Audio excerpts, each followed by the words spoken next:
আসসালামু আলাইকুম, মিলন স্যার বলছি, প্রভাষক রসায়ন বিভাগ।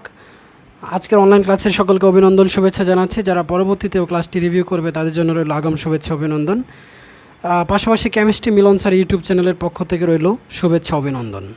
আমি আজকে তোমাদের সাথে মূলত এইচএসসি 2021 পরীক্ষার্থীদের জন্য সাজেশন এবং তার সমাধান নিয়ে আলোচনা করব।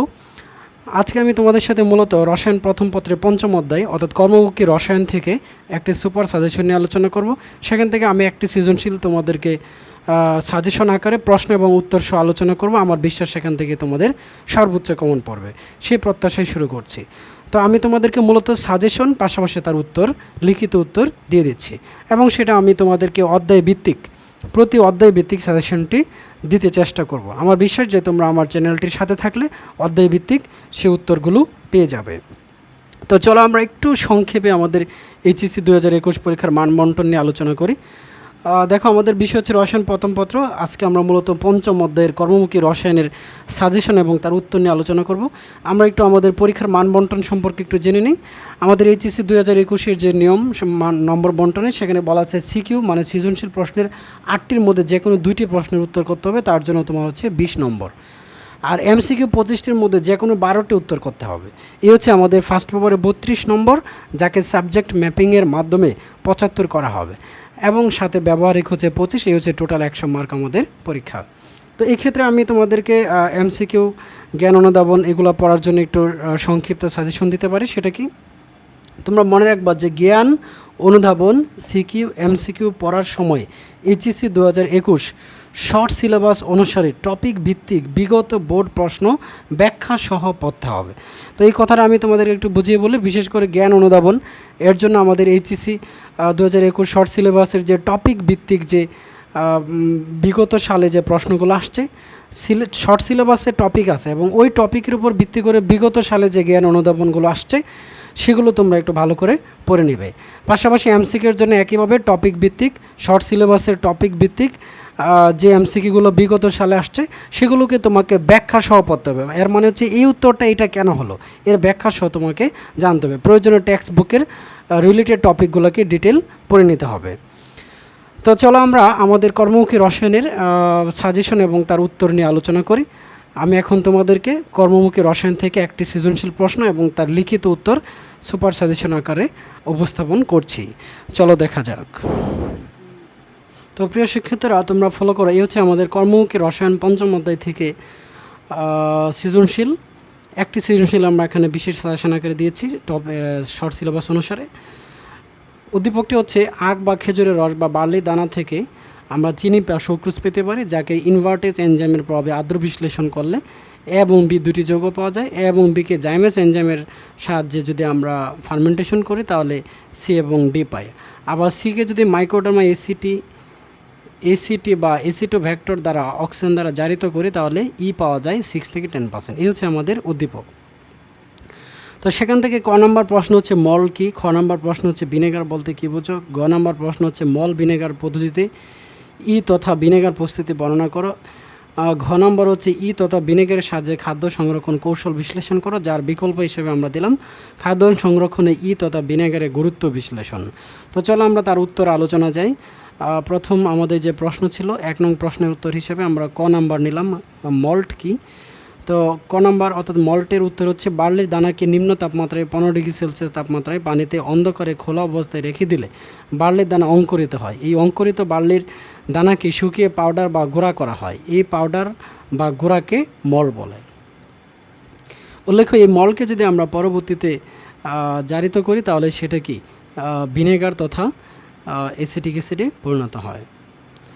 মলকে যদি আমরা পরবর্তীতে জারিত করি তাহলে সেটা মাইক্রোডার্মা এসিটিন নামক ভেক্টরে পরিণত হয়। তারপরে দেখো ভিনেগার কি। ভিনেগার খ নাম্বার, ইথানিক অ্যাসিডের 6 থেকে 10% জলীয় দ্রবণকে ভিনেগার বলে। সাধারণত ইথানলের জারণের মাধ্যমে উৎপন্ন ইথানিক অ্যাসিডের সাথে পানি মিশিয়ে 6 থেকে 10% জলীয় দ্রবণ তথা ভিনেগার প্রস্তুত করা যায়। অর্থাৎ ইথানলকে আমরা মাইক্রোডার্মা এসিটো ভেক্টর দ্বারা জারণ করলাম, কি পাইলাম ইথানোয়িক অ্যাসিড, যার 6 থেকে 10% জলীয় দ্রবণ হচ্ছে ভিনেগার।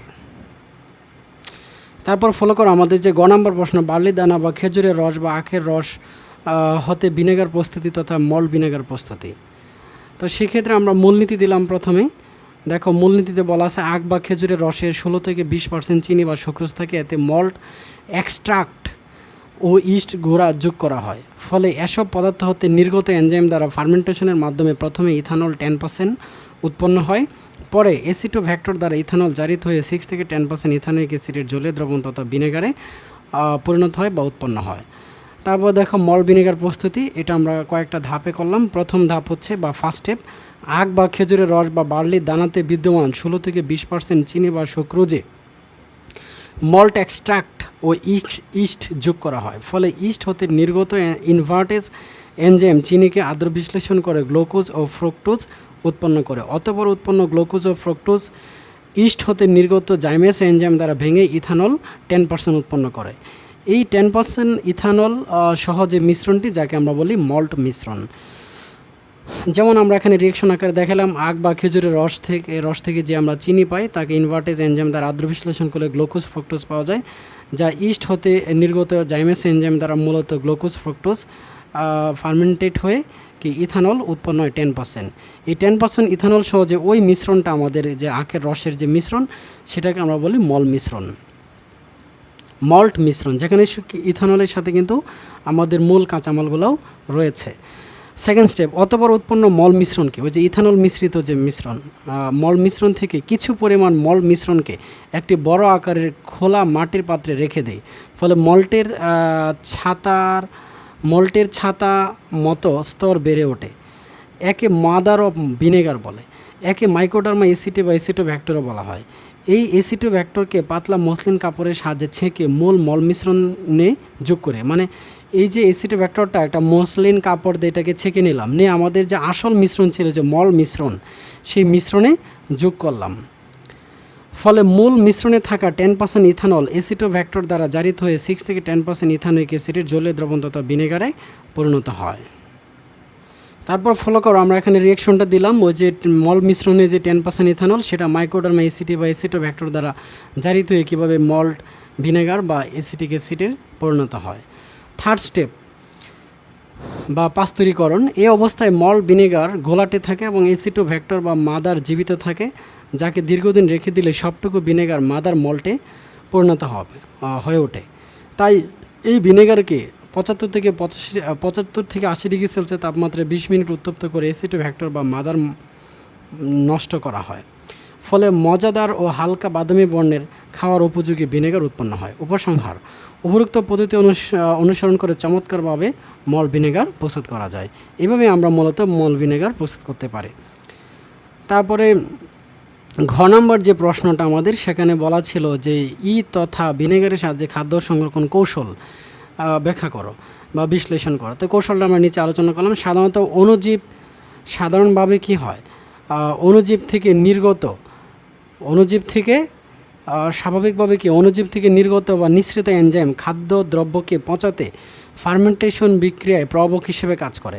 এনজাইমের প্রোটিন শিকলের অ্যামিনো গ্রুপের নাইট্রোজেনের যে মুক্ত জোড় ইলেকট্রন থাকে তা প্রভাবন বা ফার্মেন্টেশনে অ্যাক্টিভ সাইট হিসেবে কাজ করে।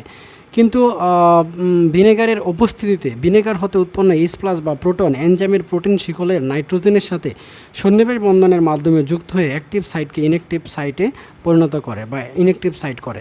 ফলে অণুজীব তথা এনজাইম খাদ্যকে পচাতে পারে না, কারণ অণুজীব নিজেরাই মারা যায়, ধ্বংস হয়। তো ফলো করো, ভিনেগার কীভাবে এই অণুজীব বা ব্যাকটেরিয়াকে ধ্বংস করে তার ক্রিয়া কৌশলটা আমরা দেখাইলাম। প্রথমে ভিনেগার জলীয় দ্রবণ থেকে H+ উৎপন্ন করলো বা প্রোটন উৎপন্ন করলো। আর সেকেন্ড স্টেপে মূলত ওই যে খাদ্যের মধ্যে যে অণুজীব বা ব্যাকটেরিয়া হতে নির্গত এনজাইমের যে প্রোটিন শিকল হচ্ছে, এই প্রোটিন শিকলের এই যে এমিন গ্রুপটা, এটাকে আমরা বলি অ্যাক্টিভ সাইট, মানে এটা সক্রিয় গ্রুপ হিসেবে কাজ করে। তো এর সাথে মূলত ভিনেগার থেকে উৎপন্ন যে H+ বা প্রোটন, সেই প্রোটনকে করে এই অ্যাক্টিভ সাইটের সাথে অর্থাৎ নাইট্রোজেনের সাথে সন্নিবেশ বন্ধনের মাধ্যমে যুক্ত হয়ে এই অ্যাক্টিভ সাইটটাকে ব্লক অর্থাৎ ইনঅ্যাক্টিভ করে দেয়। এই যে দেখো, এখনও এর সাথে H+টাকে সন্নিবেশ বন্ধনের মাধ্যমে যুক্ত হয়ে প্রোটিন শিকলের অর্থাৎ অণুজীব বা ব্যাকটেরিয়াতে নির্গত এনজাইমের যে প্রোটিন শিকলের যে অ্যাক্টিভ সাইট, যেটা দিয়ে সে মূলত খাদ্যকে পচাইতো, কাজ করতো, সেটাকে সে ইনঅ্যাক্টিভ করে দিল ভিনেগার থেকে প্রাপ্ত প্রোটন বা H+। এভাবেই অণুজীব যখন নিষ্ক্রিয় হয়ে পড়ে তখন খাদ্য পচনের হাত থেকে রক্ষা পায়। ভিনেগারে H+ দ্বারা নিষ্ক্রিয় অণুজীবের প্রোটিন শিকল এইভাবেই ভিনেগার হতে উৎপন্ন H+ তথা প্রোটন অণুজীব তথা ব্যাকটেরিয়ার প্রোটিন শিকলকে নিষ্ক্রিয় করে খাদ্যকে পচনের হাত থেকে রক্ষা করে। তো এটা হচ্ছে আমাদের এই হচ্ছে আমাদের ভিনেগারের সাহায্যে খাদ্য সংরক্ষণ কৌশল।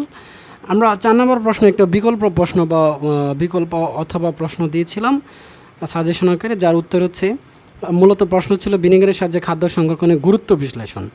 তো এখানে আমরা গুরুত্ব বিশ্লেষণ করলাম। সাধারণত নিত্য প্রয়োজনীয় খাদ্য সামগ্রী যেমন মাছ, মাংস, বিভিন্ন ফল, শাকসবজি এসব থেকে উৎপন্ন কৃত্রিম খাদ্য সামগ্রীর সংরক্ষণে ভিনেগারের গুরুত্ব অপরিসীম। এটি বিভিন্ন খাদ্য সামগ্রীর গুণগত মান, স্বাদ ও পুষ্টি বৃদ্ধি করে। যেমন দেখো, শাকসবজি সংরক্ষণে ভিনেগারের গুরুত্ব।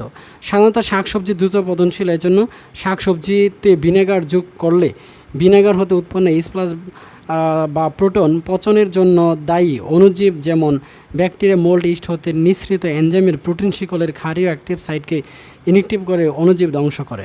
ফলে শাকসবজি ভালো থাকে। ফলে শাকসবজির বর্ণ, পুষ্টি, ভিটামিন অক্ষুণ্ণ থাকে। এছাড়া ভিনেগার ব্যবহারের ফলে শাকসবজিতে বিদ্যমান বিভিন্ন খনিজ পদার্থ যেমন ক্যালসিয়াম, লোহা এবং ফসফরাস প্রভৃতিকে মুক্ত করে শরীরে গ্রহণ উপযোগী করে তোলে।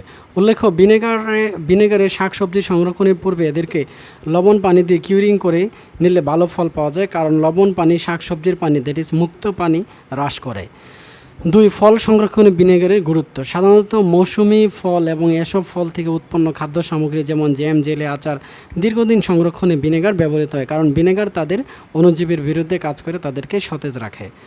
3 নম্বর, মাছ, মাংস সংরক্ষণে ভিনেগারের গুরুত্ব। সাধারণত মাছ, মাংসে ক্ষারীয় উপাদান থাকায় এটি দ্রুত পচনশীল, তাই ভিনেগারের সাহায্যে এদেরকে সংরক্ষণ করলে ক্ষারীয় ভাব প্রশমনের মাধ্যমে মাছ, মাংস ভালো থাকে।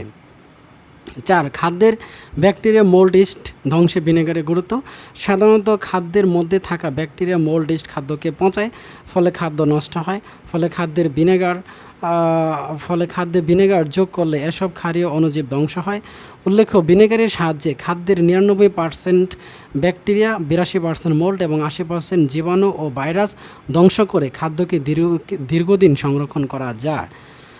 5 নম্বর, রোগ প্রতিরোধ তথা সুস্থতার জন্য ভিনেগারের গুরুত্ব।